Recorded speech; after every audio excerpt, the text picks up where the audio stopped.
Assalamualaikum warahmatullahi wabarakatuh.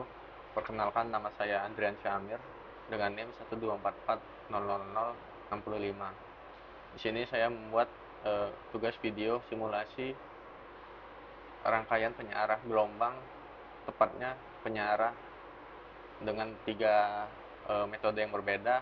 Yang pertama itu ada metode setengah gelombang, yang kedua adalah gelombang penuh, yang ketiga gelombang penuh dengan dioda bridge. Oke, langsung saja. Oke, yang pertama, rangkaian penyearah setengah gelombang. Pada rangkaian ini memiliki sumber arus 220 volt, frekuensi 50 Hz, dan trafo, kemudian dioda, kapasitor, resistor, dan ground. Mungkin kita langsung masuk ke simulasi. Nah, di sini dapat dilihat pada gambar osiloskop, pada channel A itu output dari arus DC, pada channel B itu output dari arus AC, yang dimana pada arus AC itu terdapat arus bolak-balik, sinyal sinusoidal, yang dimana arus bolak-balik yaitu dari atas ke bawah, atas ke bawah, atas ke bawah.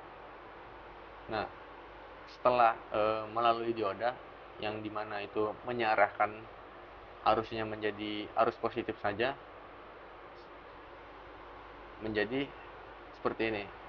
Dia menjadi setengah gelombang.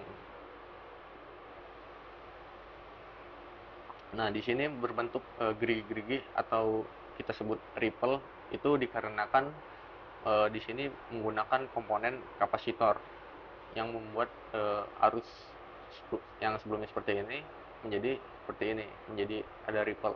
Di sini ripple-nya tampak lebih besar sehingga terlihat masih jauh dari stabil. Kemudian pada rangkaian penyearah gelombang penuh, di sini tambahannya hanya menggunakan dua dioda. Yang lainnya, komponen lainnya itu sama. Nah, oke, kita lihat di bentuk osiloskopnya.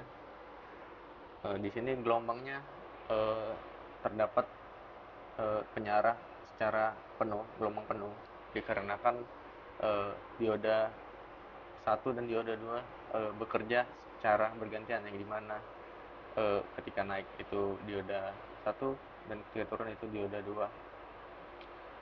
sehingga bentuk dari output gelombang DC-nya itu membentuk gelombang penuh. Oke, lanjut ke rangkaian ketiga, rangkaian penyearah gelombang penuh dioda bridge. Di sini rangkaiannya sama seperti sebelumnya, dan yang membedakan hanya menggunakan eh, dua buah dioda tambahan dari dioda sebelumnya, yaitu 4 buah dioda yang bentuk seperti ini yang bernama dioda bridge. Oke, kita langsung lihat ke gambar gelombangnya. Nah, di sini dapat terlihat eh, sama seperti sebelumnya, channel A itu untuk menunjukkan output dari DC, sedangkan channel B untuk output dari arus AC. Nah, di sini dapat terlihat gelombang output DC itu hampir mendekati stabil, yang dimana ripple-nya terlihat kecil dan halus, yang dimana itu benar-benar hampir mendekati relatif stabil karena menggunakan 4 buah dioda atau dioda bridge. Oke, kesimpulannya dari 3 gelombang output DC menggunakan rangkaian dengan metode yang berbeda.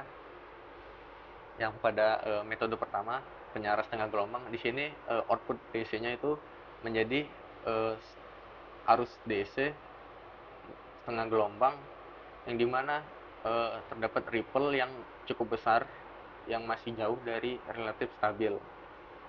Nah, pada penyearah gelombang penuh itu dikarenakan menggunakan dua buah dioda, sehingga penyearah gelombangnya itu secara penuh, tidak setengah seperti yang di atas. Itu secara setengah yang di atas, dan yang di tengah itu secara gelombang penuh, sehingga berbentuk seperti ini. Nah, pada rangkaian penyarah gelombang penuh menggunakan dioda bridge itu, eh, karena menggunakan dioda bridge sehingga input AC-nya hanya maaf, maksudnya input DC-nya menjadi lebih stabil atau mendekati relatif stabil dikarenakan menggunakan dioda bridge, sehingga bisa dibandingkan dengan yang setengah gelombang. Dan dioda bridge itu beda jauh, cukup beda jauh, yang dimana setengah gelombang itu dirinya lebih besar dan cukup rapat amplitudenya, dan pada dioda bridge itu amplitudenya cukup lebar dan mendekati stabil. Kurang lebih seperti itu penjelasan singkat dari saya eh, terkait rangkaian penyarah gelombang menggunakan 3 metode yang berbeda. Bila ada salah kata, saya mohon maaf. Saya akhiri. Wassalamualaikum warahmatullahi wabarakatuh. Sekian, terima kasih.